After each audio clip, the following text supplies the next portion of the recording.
The Spaniards did not entirely confine their attention to planting colonists in a ready-made state on the island. As soon as they had settled themselves and built their barracks and government house, they set to work and cleared away the bush for an area of from 4 to 6 miles round the town. The ground soon became overgrown again, but this clearing is still perceptible in the different type of forest on it, and has enabled the gardens and little plantations around Clarence to be made more easily. My Spanish friends assure me that the Portuguese, who discovered the island in 1471, and who exchanged it and Anno Bom in 1778 to the Spaniards for the little island of Catalina and the colony of Sacramento in South America, did not do anything to develop it. When they, the Spaniards, first entered into possession, they at once set to work to colonize and clear. Then the colonization scheme went to the bad. The natives poisoned the wells, it is said, and the attention of the Spaniards was in those days turned, for some inscrutable reason, to the eastern shores of the island, a district now quite abandoned by whites on account of its unhealthiness, and they lost, in addition to the colonists, a terrible quantity of their sailors in Conception Bay. A lull then followed, and the Spaniards willingly lent the place to the English aforesaid. They said we did nothing except establish Clarence as a headquarters, which they considered to have been a most excellent enterprise, and import the Baptist mission, which they hold as a less estimable undertaking. But there! That's nothing to what the Baptist mission hold regarding the Spaniards. For my own part, I wish the Spaniards better luck this time in their activity, for in directing it to the plantations, they are on truer and safer road to wealth than they have been with their previous importations of Cuban political prisoners and ready-made families of colonists, and I hope they will send home those unfortunate wretches they have there now, and commence, in their expected 2 years, to reap profits of their coffee and cocoa. Certainly the chances are that they may, for the soil of Fernando Po is of exceeding fertility. Mr. Hutchinson says he has known Indian corn planted here on a Monday evening make its appearance 4 inches above the ground on the following Wednesday morning, within a period, he carefully says, of 36 hours. I have seen this sort of thing over in Victoria, but I like to get a grown, strong man and a consul of Her Britannic Majesty to say it for me. Having discoursed at large on the various incomers to Fernando Po, we may next turn to the natives, properly so called the boobies.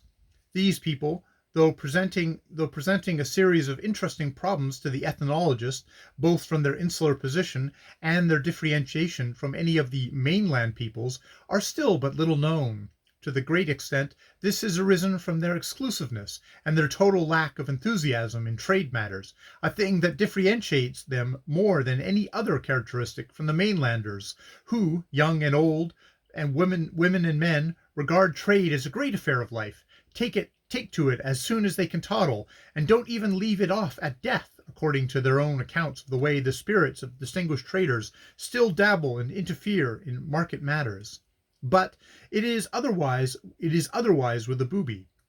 A little rum, a few beads, and finish, then he will turn the rest of his attention to catching porcupines, or the beautiful little gazelles, grey on the back and white underneath, with which the island abounds. And what time he may have on hand after this he spends in building houses and making himself hats. It is only his utterly spare moments that he employs in making just sufficient palm oil from the rich supply of nuts at his command to get that rum and those beads of his. Cloth he does not want. He utterly fails to see what good the stuff is, for he abhors cloth.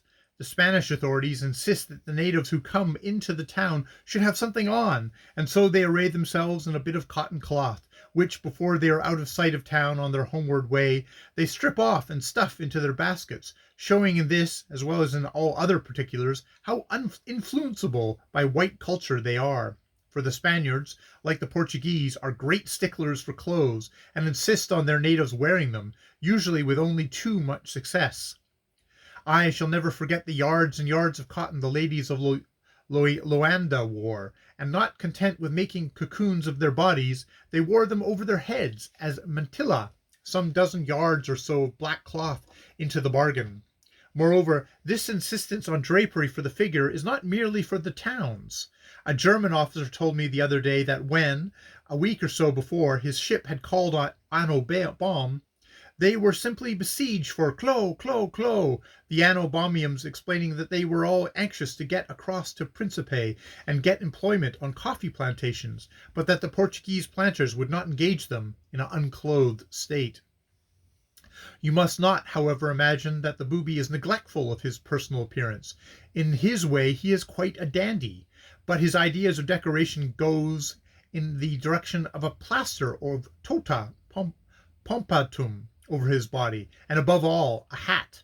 This hat may be an antique European one, or a bound round handkerchief, but it is more frequently a confection of native manufacture, and great taste and variety are displayed in its make. They are of a plaited palm leaf. That's all you can safely generalize regarding them, for sometimes they have broad brims, sometimes narrow, sometimes no brims at all. So, too, with the crown. Sometimes it is thick and domed, sometimes non-existent. The wearer's hair aglow with red-tailed parrot's feathers, sticking up where the crown should be.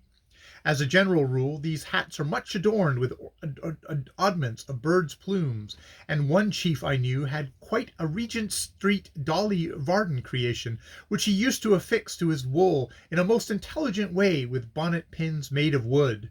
These hats are also a peculiarity of the booby, for none of the mainlanders care a row of pins for hats, except for Dandy to wear occasionally, whereas the booby wears his perpetually, although he has by no means the same amount of sun to guard against, owing to the glorious forest of his island.